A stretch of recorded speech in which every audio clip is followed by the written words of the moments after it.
What's good, y'all? Thanks for tuning into my video. Don't forget to like and subscribe. It doesn't cost you any money, but will help me out tremendously. Thanks in advance. So we are back here for part 6 of Kim Porter's book. If you haven't watched part 1, 2, 3, 4, and 5, go back and watch, then come on back. So again, we are not going to waste any time. Grab your popcorn and wine, and let's get straight into it.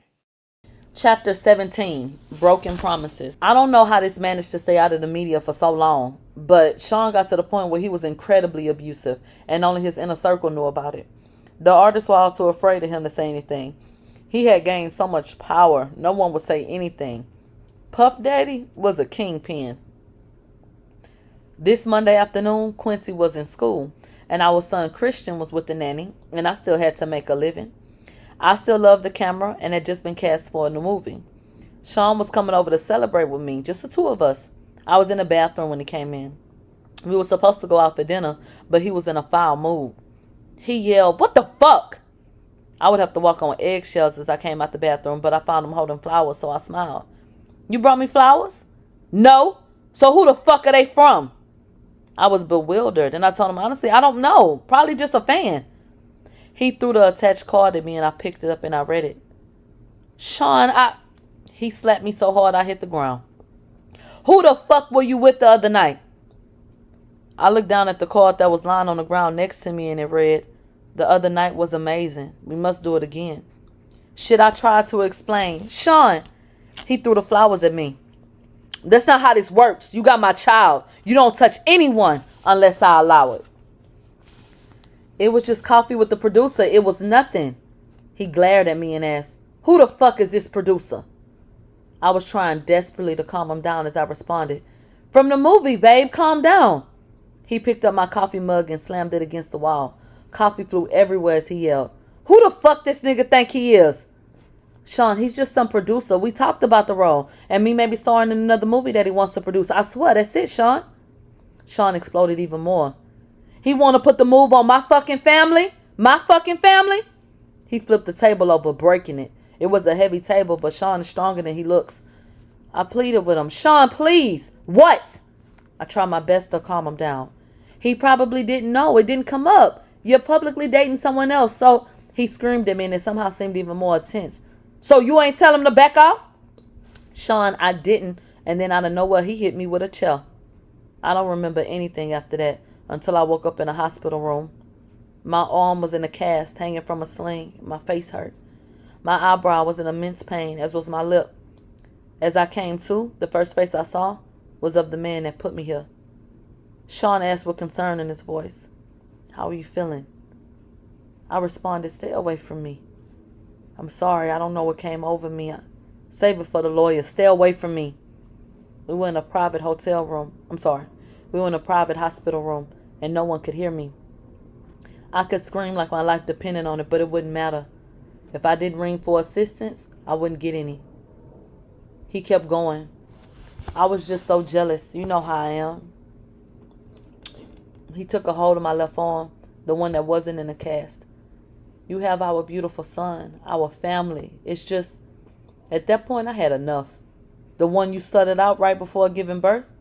Are you fucking shitting me? Stay away from me. Don't come to me or my kids." He continued to plead. "I'm sorry, baby. I promise. I'll never put my hands on you again. I swear." I've heard this song too many times. I spoke through gritted teeth. "If you come near me or my kids again, I'm calling the cops." A flash of anger returned. "You would use my kid to threaten me?" But he caught himself. "I understand you're angry." I glared at him as I cut him off. "I'm serious, Sean." He spoke blandly with no energy. "And tell them what? That you had a car accident? They'll pity you. That you hit your head." He was going to make me look crazy. They were going to believe him. He was a kingpin. "You're a fucking bastard." Sean spent the next 6 months helping me heal and working his way back into my life and into my bed. I was so damn stupid. And of course, I wasn't cast for either movie. From what I understand, the producer died of pneumonia. I ended up pregnant again. He wanted energy from that too. That would be my last sex party. My body will never be ravaged by so many people again, especially while I'm pregnant. What if something happened to the twins? After that, I wanted out. But when I tried dating someone else, they would end up dead from pneumonia. I knew Sean was behind it. This wasn't a coincidence. He gets jealous of a guy and then they die of pneumonia. I could be next. If I'm going to get out of this alive, I'm going to have to do something to make him stay away from me. And I had a plan, but it's dangerous. Sean has a vault where he keeps videotapes of all of his conquests. I started sleeping with him again. After he falls asleep, as he was starting to drink heavily, I would get into the vault and get a couple of tapes, take them home, make copies, and swap them for the next set of tapes a few days later. It took weeks to get all of them videos copied, and he never knew that I had them. This was my way out. Some of the tapes had things I would have never expected. The gay parties are one thing, but the young boys, like Usher, Little Bow Wow, and Justin Bieber, I would have never known. My God, is he grooming Quincy? This has to end. I invited him over one day to confront him and put an end to our on-again, off-again relationship. One day to confront him and put an end to our on-again, off-again relationship. He had entered my home unannounced for the last time. He would no longer have a key after the day. I was in the kitchen, and Kimora and I were sharing drinks. I was scared to face him alone. Sean entered smiling. "What's up, Kimmy?" "Hey, Mora." I told Sean, "Sit down." Because of my tone, he looked at me stunned and asked, "What's going on? What is this?" I responded with delight. "Me taking my life back. We're done." He answered, "Hold on, wait a minute." I was so excited that I wasn't hearing any of it. I shouted at him, "No! No more! This is fucking over." He looked confused as he asked, "Where's all of this coming from?" With disgust, I said, "I got the footage, Sean." He looked even more confused as he inquired, "What are you talking about?" And Kimora said with revulsion, "Usher too?" Sean said, "Wait, what the fuck is going on?" Sean stood aggressively and Kimora responded, "Don't make me call the cops."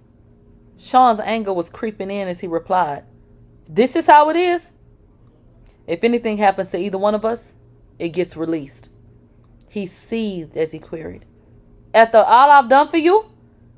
I don't think I was ever so happy as when I said those words to him. "Get out." Pissed, he started to leave, looking back with pure hatred. As he walked down the stairs, he turned around in a fury and lunged at me. He knocked me down near the top of the stairs. I was hurt. Kimora screamed, "Stop!" As he began to crouch over me, I kicked at him, hitting him in the kneecap, then his face. He went tumbling down the stairs. He was too hurt to get up. I called the cops. Kimora left before they arrived. When he left, it was in an ambulance. I felt empowered. I felt safe. These Sean Combs days had finally come to an end. Chapter 19 and the end. Things were okay for a while. I started dating again. It was almost normal until I got serious with someone, and then my boyfriend died of pneumonia.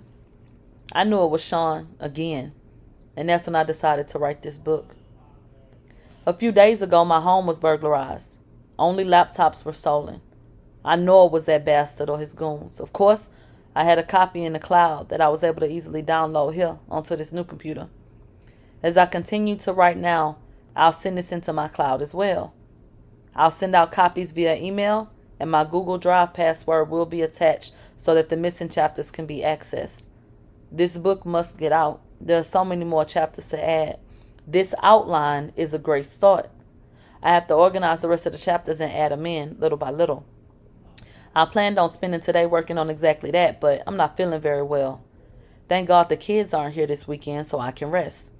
I called Kimora to cancel our tentative plans for a meetup. When I spoke to her, she said, "Girl, that don't sound like the flu. You want to go to the hospital?" That didn't immediately alarm me. "I just need some rest," I told her, and I quickly got off the phone.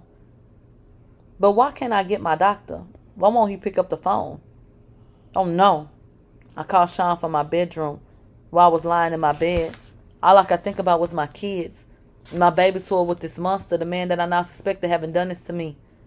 Sean picked up with an air of superiority in his tone that let me know that it was too late for me. He spoke confidently into the phone. Hello? I screamed at him. You bastard, I have your fucking children. What are you talking about? The kids are with me. He replied with a mocking innocence. There's literally nothing I can do. I could only ask, did you ever love me? Instead of answering the question, he responded, the most important thing to me in the world is loyalty. I couldn't believe it. I had to ask even though I understood. What the fuck does that mean? With the same feigned innocence he mocked. Kim, is something wrong?